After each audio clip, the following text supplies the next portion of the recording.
kung magigera tayo, ha? Sinasabi ko sa inyo, kahit ako mamumuno ko, makipaggera tayo kahit kailan makipaggera. Pero kung yung desire na magserbisyo pa after this, wala na akong desire. Lilinisin ko lang yung pangalan ko. Sisiguraduhin ko na malinis yung pangalan ko at ako'y mag-early retirement. I believe the President was fed with wrong and poisoned information regarding the matter. 100% hindi po totoo yan. Alam po ng ating mahal na Panginoon na siya lang ang aking huwes sa puntong ito. But what is certain is, number one, I have my integrity intact. Number two, I have God watching over and protecting me and my loved ones. Then, kaya ko po kayong tingnan, mata sa mata. Kaya ko pong isubject ang aking sarili for lie detector test. Ako po si Police Chief Superintendent Edgardo Gonzales Quino, magmula po sa ako'y Second Lieutenant hanggang ako po yung mag-Chief Superintendent. Alam ko po ang aking pagkatao. I have never been involved in illegal drugs activity. I have never been involved in any shenanigans, so to speak. I have never been involved in nefarious activities. And hindi po ako dregs of society, hindi po ako salot ng lipunan. Hindi ko po matatanggap yan kasi sa kabila po ng ginagawa namin na laban sa drugs, sa kampanya ng ating bagong presidente at ng ating bagong halal na GPNP na Sir De La Rosa. Ito ba po yung kapalit na sa aming lahat ng ginagawa? Na unang-una ay isa po ako sa galit na galit sa drugs. May kasalanan. Before the bar of public opinion, sigurado, sasabihin nila, may kasalanan ako. Kanya ako, papasalamat ako dahil binigyan niyo ako ng pagkakataon na ito.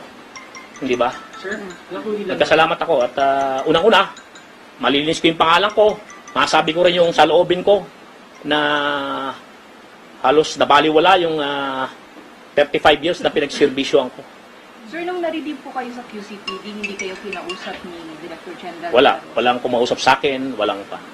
Basta ang order ko is Office of the Chief PNP. Wala kayong, sir, naging idea kung ano yung reason behind dun sa pagkaka-relieve niyo? Wala. Well, actually, kung makikita nyo, lahat naman ng district director na-relieve, di ba? Lahat ng 5 district director. So, wala akong inkling kung bakit mangyayari ito sa akin. And ni sa hinagap, ni sa pangarap, ni sa bangungot, hindi ko inisip na mangyayari sa akin ito eh. May nakausap na kayo, sir, dun sa ibang mga general na pinangalan? Wala akong nakausap. In fact, yung informasyon na to na ako'y tinuran at sinabi ni Presidente na involved from the media ko lang din narinig. Hindi ko narinig yung buong speech ni Presidente at pinakinig lang sa akin ng isang media. In fact, lahat ng tumatawag sa aking media ay pinagbigyan ko ng interview dahil unang-una transparent ako, wala akong tinatago Hindi ba? Pero wala ako ni isang media for the record na tinawagan para ako ay magbigay ng aking pahayag ngayon. Wala. Are you going to General Bato to talk to him personally? Sabi ko kanina, first hour in the morning, I will report to him. Sir, karunungan natin, sabi niyo po kanina, posibleng may naninira sa inyo at posibleng may labanan sa katungkulan. Can you expound lang on that? Well, mahirap pa rin. Sabi ko nga, I cannot base my assertion, I cannot base my declaration sa inyo based on speculation. Di ba? Pero May nainggit sa inyo, sir. kasama yan sa kasama yan sa, di ba? Natural yan, di ba? Di ba?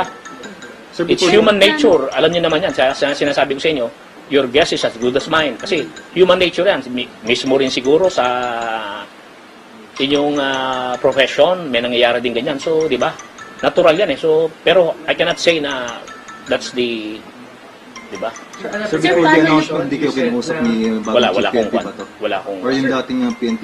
never na may pag-uusap kami tungkol dyan. Sir, sabi niyo, lilinisin niyo lang ang pangalan niyo tapos mag-early retirement na kayo. So, bakit kayo mag-early retirement kung malinis naman yung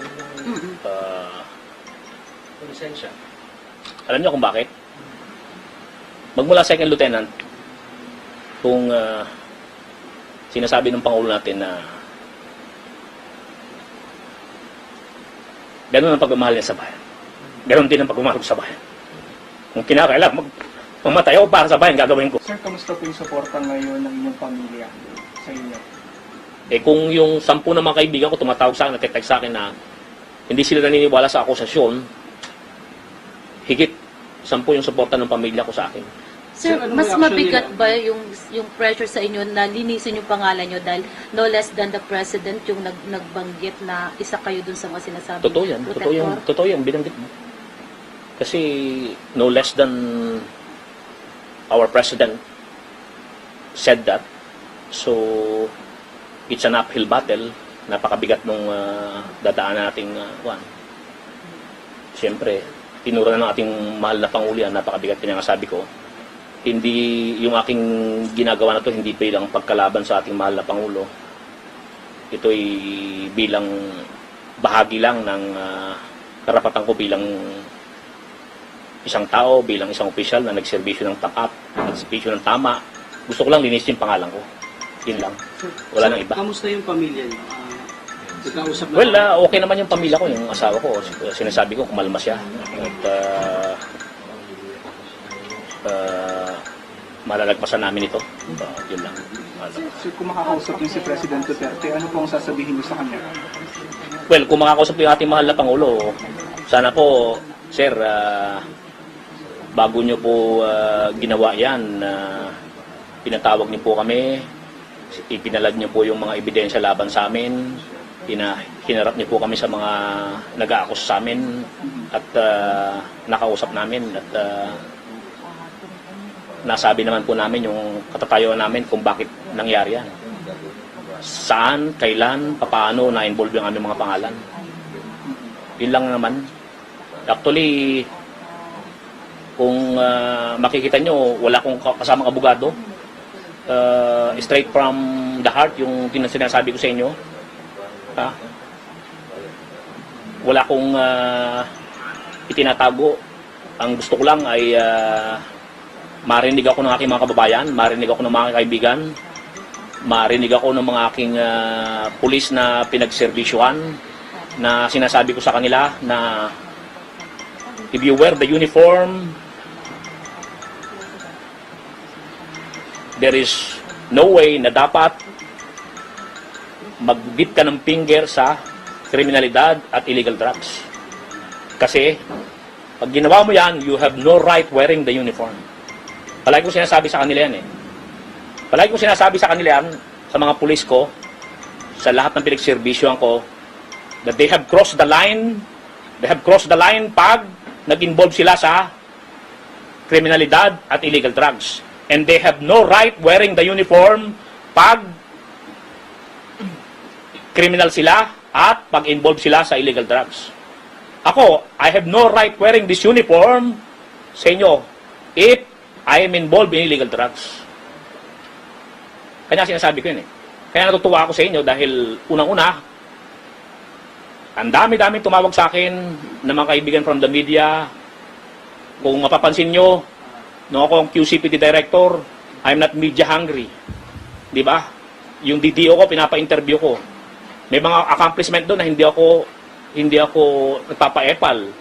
Ayoko na, tinginan ako ng krami na, ayan, gumawa lang ng accomplishment niya si Tinyo, kanya gusto ma-media. Kahit tanong nyo sa mga kaibigan nyo from the media na iba, in fact, nagdi-decline pa ako eh. Sir, sorry ulitin ko lang. May idea po ba kayo kung sino yung nagbigay ng info kay Duterte? Wala akong idea. Wala akong idea, kanya nga sabi ko, ano? Itong si General Tino Sino man yung sa mga tao issue yan, na ibinabato sa kanya. Sino man yung civilian yan na nag-link sa akin, sa ating mga lakay. Yun lang. Pero may narinig ba kayo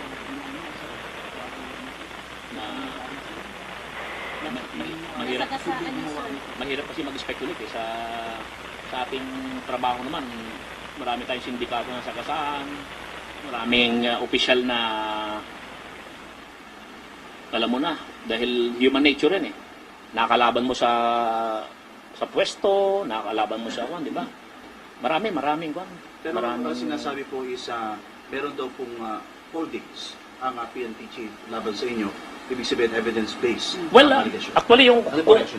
actually kung merong holdings yung ating Chief Philippine National Police, sabi ko nga eh, more than willing tayong makiharap sa ating Chief Philippine National Police at patunayan yung ating sarili naman.